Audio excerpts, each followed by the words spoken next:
Hello दोस्तों, examination classes में आपका स्वागत है। आज मैं आप लोगों के लिए दोस्तों जीके का पोर्शन पार्ट थर्ड लेके उपस्थित हूँ। हाँ दोस्तों, जीके दोस्तों इलाहाबाद नॉन-टेक का जो रिक्रूटमेंट है उसमें 70% जो है सिलेबस दोस्तों जीके का है और इंग्लिश का है उसमें दोस्तों 15 और हिंदी का है 15। ध्यान रखिएगा, टोटल मिला के 100 क्वेश्चन होंगे दोस्तों, जो हर एक जो है 2 नंबर के होंगे, तो 200 मार्क्स के होंगे, जिसमें निगेटिव मार्किंग है दोस्तों 1/4 की। ध्यान रखिएगा, ठीक। आइए पहला क्वेश्चन देखते हैं। अथर्ववेद खंडों का संग्रह है 5, 10, 15, 20। तो अथर्ववेद में दोस्तों 20 खंड होते हैं। कितने खंड होते हैं? 20 खंडों का। अगर इसमें सूक्ति की बात करें तो यहाँ पे लिख लीजिए, इसमें दोस्तों सूक्ति होती है 731। कितनी सूक्ति है? 731 है। और रचनाएं कितनी है? रचनाएं कितनी है दोस्तों? रचनाएं हैं इसमें 6000। कितनी है दोस्तों? 6000। ठीक है, 6000 इसमें। सबसे पहले चांदी का उल्लेख दोस्तों अथर्ववेद में ही मिलता है। ध्यान रखिएगा, चांदी का उल्लेख अथर्ववेद में ही मिलता है, मीन्स डी ऑप्शन इसका सही है। 47 नंबर। अष्ट महास्थान का तात्पर्य बुद्ध के जीवन से जुड़े 8 महत्वपूर्ण स्थानों से हैं। निम्न में से कौन सा स्थान उनमें से एक नहीं है? बताइए, कौन सा स्थान उनमें से एक नहीं है? लुम्बिनी, सारनाथ, बोधगया कि रायगढ़? दोस्तों उसमें अगर कहा जाए तो रायगढ़ नहीं है। वो 8 स्थान कौन कौन से हैं दोस्तों, उसको आप लिख लीजिए। लुम्बिनी पहला,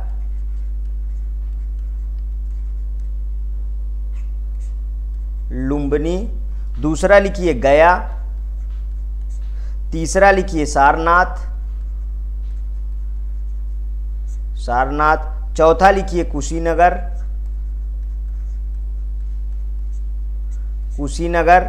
और 5वां लिखिए श्रावस्ती। 5वां क्या है? श्रावस्ती है। और छठा लिखिए संकिसा।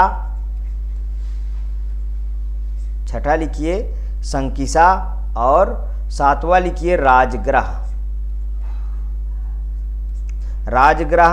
और उसके बाद लास्ट लिख लीजिए, बहुत फेमस नाम वैशाली का आता है। अब इन 8 को देखिए, ये कितने हैं टोटल? 8 को मिला के इसे अष्ट महास्थान कहा जाता है। उसमें रायगढ़ का नाम कहीं पे नहीं लिया गया है। Next question. लगभग 50 वर्ष शासन करने के पश्चात डैश की मृत्यु 1605 में हुई थी। उसे आगरा से बाहर सिकंदरा में दफनाया गया था। अकबर, औरंगजेब, शाहजहां की जहांगीर? दोस्तों वो है फेमस नाम अकबर का। ठीक है, अकबर का जन्म कब हुआ था दोस्तों? अकबर का जन्म हुआ था 15 अक्टूबर 1542 में हुआ था। ध्यान रखिएगा, ठीक है। 50 वर्ष लगभग इन्होंने शासन किया था। अकबर बहुत अच्छे काम किए थे, जैसे अकबर ने दीन ए इलाही धर्म चलाया। बीरबल इसके दरबार में नवरत्नों में से एक थे। इसके काल को हिंदी साहित्य का स्वर्णकाल कहा जाता है। हिंदी साहित्य का स्वर्णकाल किसे कहा जाता है? तो अकबर के काल को ही कहा जाता है। अकबर के द्वारा निर्माण कराई गई कौन कौन सी इमारतें प्रमुख हैं? जैसे बुलंद दरवाजा, इलाहाबाद का किला, ये सब अकबर का ही बनवाया है और इलाहाबाद यूनिवर्सिटी का पेपर भी है। ठीक है, चलिए नेक्स्ट क्वेश्चन। खिलाफत आंदोलन का संबंध किससे है? तुर्की, मिस्र, सऊदी अरब की ईरान? तो दोस्तों तुर्कियों से है। ध्यान रखिएगा, जब पहला विश्व युद्ध प्रथम विश्व युद्ध के दौरान दोस्तों ब्रिटेन द्वारा यह वादा किया गया था कि तुर्की साम्राज्य को किसी प्रकार का नुकसान नहीं पहुंचाएंगे। तो वो अंग्रेज हैं दोस्तों, आप जैसा कि जानते हैं। ऐसा संभव है, वो जैसे ही युद्ध खत्म हुआ उसके बाद जो है इनकी सत्ता को क्या करना चाहे? फिर से विघटन करना चाहे, मतलब कि उनको नुकसान पहुंचाना शुरू कर दिए। तो मुसलमान देखिए तुर्की के सुल्तान को अपना धर्मगुरु उस समय मानते थे। ठीक है, धर्मगुरु मानते थे। इस युद्ध के दौरान भारतीय मुसलमानों ने अंग्रेजों को इस आधार पर समर्थन दिया था कि तुर्की के साथ सम्मानजनक व्यवहार किया जाएगा, लेकिन युद्धोपरांत सरकार अपने वादे से मुकर गई और इस प्रकार खिलाफत आंदोलन का पृष्ठभूमि तैयार हो गई। दोस्तों नेक्स्ट क्वेश्चन, निम्नलिखित में से कौन सा राज्य नेपाल के साथ अपनी सीमा साझा नहीं करता? उत्तर प्रदेश, असम, पश्चिम बंगाल, बिहार। तो दोस्तों ये तो बहुत सिंपल क्वेश्चन है, असम नहीं करता। अच्छा, अंतर्राष्ट्रीय सीमा इसकी कौन कौन सी है? जैसे भूटान, बगल में है ना भूटान, ठीक है, भूटान। और दोस्तों किससे है? भूटान, बांग्लादेश, ठीक है। अंतर्राष्ट्रीय सीमा इससे नहीं लगती है, वो है भूटान। देखिए, असम पूर्वोत्तर का एक राज्य है जिसकी सीमा नेपाल से नहीं लगती है, ठीक है। इसकी अंतर्राष्ट्रीय सीमा भूटान और बांग्लादेश से लगती है, ठीक है, भूटान और बांग्लादेश से लगती है, ध्यान रखिएगा दोनों, ठीक। नेक्स्ट क्वेश्चन, पर्यटक स्थल अरकू घाटी दक्षिण भारत के निम्नलिखित में से किस शहर के निकट स्थित है? मदुरै, विशाखापट्टनम, मंगलोर मीन्स मंगलोरी की कोच्चि। तो दोस्तों वो विशाखापट्टनम है। कौन सा सही है? विशाखापट्टनम, ध्यान रखिएगा। अरकू घाटी भारत के आंध्र प्रदेश राज्य के विशाखापट्टनम जिले, कहां पे? आंध्र प्रदेश, लिख लीजिए,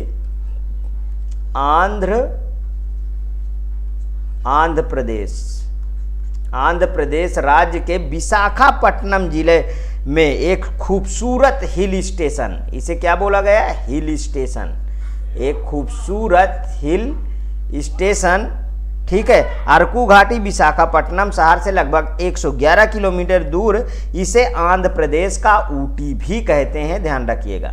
नेक्स्ट क्वेश्चन, निम्नलिखित में से कौन सी नदी कश्मीर के दक्षिण पूर्वी भाग में वेरीनाग में एक झरने से निकलती है? सतलज, झेलम, ब्यास, चेनाब। तो कौन सा है दोस्तों? वो है दोस्तों झेलम। कश्मीर के दक्षिण पूर्वी भाग में चिनाब के पास एक झरना है जिसे शेषनाग झील में गिरता है। जो कहां पे गिरता है दोस्तों? शेषनाग झील में गिरता है, ठीक, लिख लीजिए, शेषनाग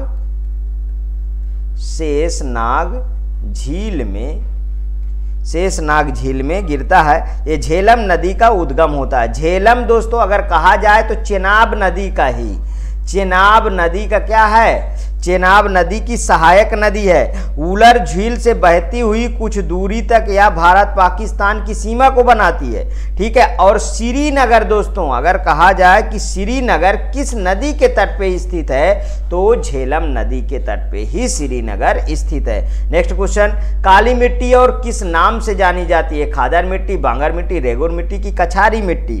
तो काली मिट्टी को दोस्तों रेगुर मिट्टी के नाम से जानी जाती है। अगर काली मिट्टी को कहा जाए तो ये कपास के लिए सर्वोपरि है। कपास इसमें सबसे ज्यादा उगाया जाता है। क्या उगाया जाता है? कपास। अब काली मिट्टी कहां कहां पे है दोस्तों? तो महाराष्ट्र के बाद गुजरात के बाद मध्य प्रदेश, एमपी, ठीक है, में बहुत अच्छी पाई जाती है। अगर जलोढ़ मिट्टी की बात करें दोस्तों तो जलोढ़ मिट्टी होती है दोस्तों, जलोढ़ मिट्टी 40% इंडिया में जलोढ़ मिट्टी ही है, ठीक है, जिसमें खादर और बांगर जड़ों का ही पार्ट है। नेक्स्ट क्वेश्चन, बायोपा किस प्रदेश की जनजातियों का एक पारंपरिक पगड़ी है? झारखंड, अरुणाचल प्रदेश, केरल, गोवा। तो दोस्तों इसका सही है अरुणाचल प्रदेश, बिल्कुल सही है, ठीक है। बायोपा किस प्रदेश की जनजातियों का एक पारंपरिक हेड गियर इसे कहा जाता है दोस्तों? तो वो कौन सा है दोस्तों? अरुणाचल प्रदेश है। मतलब बायोपा पगड़ी अरुणाचल प्रदेश की जनजातियों का एक पारंपरिक हेड गियर होता है। नेक्स्ट क्वेश्चन, निम्न में से कौन सा अनुच्छेद भारत के संविधान में राष्ट्रपति द्वारा शपथ या अभिपुष्टि से संबंधित है? अनुच्छेद 60, अनुच्छेद 57, अनुच्छेद 54, अनुच्छेद 66। कौन सा सही है? तो दोस्तों अनुच्छेद 60 ही बिल्कुल करेक्ट ऑप्शन होगा, क्योंकि भारतीय संविधान का अनुच्छेद 60 राष्ट्रपति द्वारा ली जाने वाली शपथ और प्रतिज्ञान के बारे में बताता है, ठीक है। किसके बारे में दोस्तों? शपथ और प्रतिज्ञान। और दोस्तों राष्ट्रपति को शपथ कौन दिलाता है? तो वो उच्चतम न्यायालय मतलब कि सुप्रीम कोर्ट का मुख्य न्यायाधीश जो है शपथ राष्ट्रपति को दिलाता है। नेक्स्ट क्वेश्चन, भारतीय संविधान का अनुच्छेद 24 कारखानों आदि में बच्चों के रोजगार पर निषेध किससे संबंधित है? भारतीय नागरिक के मौलिक अधिकार, केंद्र सरकार, राज्य सरकार, राजनीति के निर्देशित सिद्धांत। तो दोस्तों इसका पहला ही ऑप्शन सही है, भारतीय नागरिक के मौलिक अधिकार में आता है, जिसमें कहा गया है दोस्तों कि 14 वर्ष से कम आयु के बच्चों को कारखानों या जोखिम भरी स्थानों पे नहीं लगाया जाएगा। यदि लगाया जाएगा तो उसके माँ बाप को जेल होगी। ठीक है दोस्तों, ये ध्यान रखिएगा, या जो कारखानों में लगाएगा अपने यहाँ उसको जेल होगी, ये ध्यान रखिएगा। नेक्स्ट क्वेश्चन, भारतीय संविधान में कौन सा भाग आपात उपबंध के बारे में बताता है?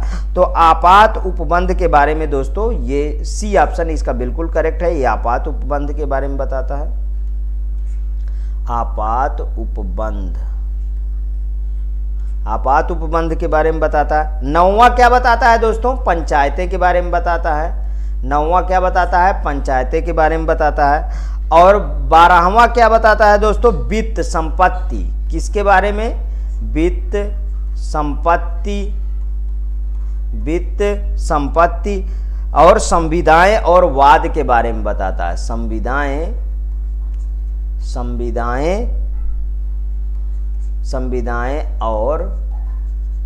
और वाद के बारे में बताता है।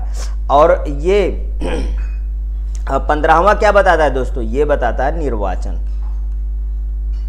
क्या बताता है? निर्वाचन, ध्यान रखिएगा। नेक्स्ट क्वेश्चन, मूल्यह्रास किसके मूल्य की हानि है? अंतिम उत्पाद, मशीनरी, पूंजी स्टॉक, वस्तु सूची स्टॉक। तो दोस्तों मशीनरी के बारे में होता है। तो मान लीजिए मशीनरी 10 साल इसकी एज है और आप जो है इसको खरीद के लाएं, मान लीजिए 1 लाख रुपए का, बाद में इसमें दोस्तों कहा जाए कि 10,000 का इसमें जो है बीच में ख़राब हो गई और फिर से पैसे लग गए, तो किस में हानि होगी? वो मशीनरी में हानि होती है, जाहिर सी बात है। रोल इन शब्द किसमें प्रयुक्त होता है? Cricket, tennis, hockey, golf. ये बहुत मस्त क्वेश्चन है दोस्तों। तो दोस्तों इसका सी ऑप्शन बिल्कुल सही है, हॉकी में। रोल इन शब्द हॉकी में प्रयोग होता है। जैसे हॉकी, अगर हम हॉकी में क्या क्या और है, हॉकी में देख लीजिए, स्कूप, अंडरटेकिंग, बुली, हाफ वाली, पुश इन, फुल बैक आदि। और क्रिकेट में बता देता हूं दोस्तों, China man, LBW, popping crease, dead ball आदि। ये सब किस में प्रयोग होते हैं? ये सब क्रिकेट में प्रयोग होते हैं, लिख लीजिए। यूनान की राजधानी क्या है? ब्यूनस आयर्स है, स्टॉकहोम है, एथेंस है कि बर्न है? यूनान की राजधानी पूछा है तो दोस्तों एथेंस है राजधानी। यूनान की राजधानी एथेंस है।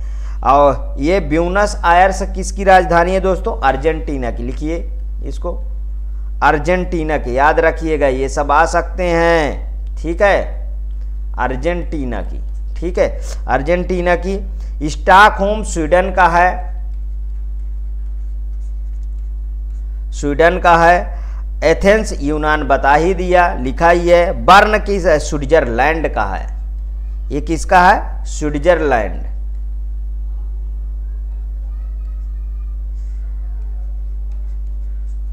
स्विट्जरलैंड का है, ध्यान रखिएगा। स्विट्जरलैंड में यहाँ एक और पाई लगा। नेक्स्ट क्वेश्चन, हाल ही में सरस्वती सम्मान 2022 से किसे सम्मानित किया गया है? शिवा शंकरी, शिवी मंधाना की, गीता राणा की, तेजल मेहता को? किससे संबंधित किया, किसको दिया गया बताइए? तो ये शिवा शंकरी को दिया गया। हाल ही में तमिल लेखिका शिवा शंकरी, ये कहाँ की हैं दोस्तों? तमिल लेखिका हैं,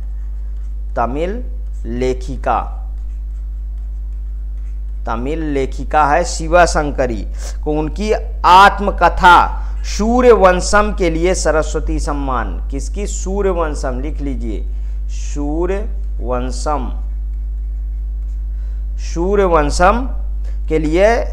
सूर्यवंशम के लिए सरस्वती सम्मान 2022 से सम्मानित किया गया है। इस सम्मान के तहत 15 लाख रुपए, कितना दिया जाता है दोस्तों?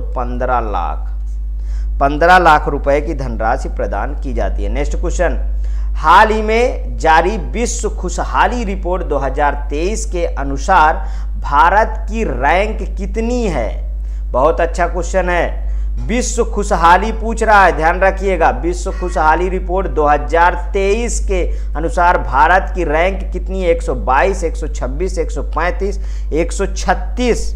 तो बताइए इसका कौन सा सही है दोस्तों? इसका सही है 126, याद कर लीजिए। नेक्स्ट क्वेश्चन, हाल ही में किस देश ने भारत के साथ संबंधों के 75 वर्ष पूर्ण होने के उपलक्ष्य में संयुक्त डाक टिकट जारी किया है? जॉर्जिया, इजराइल, ऑस्ट्रेलिया की लग्जमबर्ग।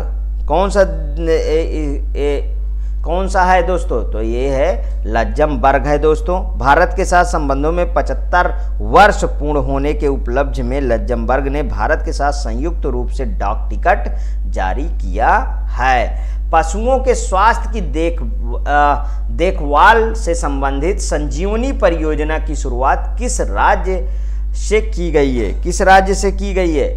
उत्तर प्रदेश, हिमाचल प्रदेश, सिक्किम की मध्य प्रदेश। दोस्तों ये सब ध्यान रखिएगा। सबसे ज़्यादा गाय कहाँ है?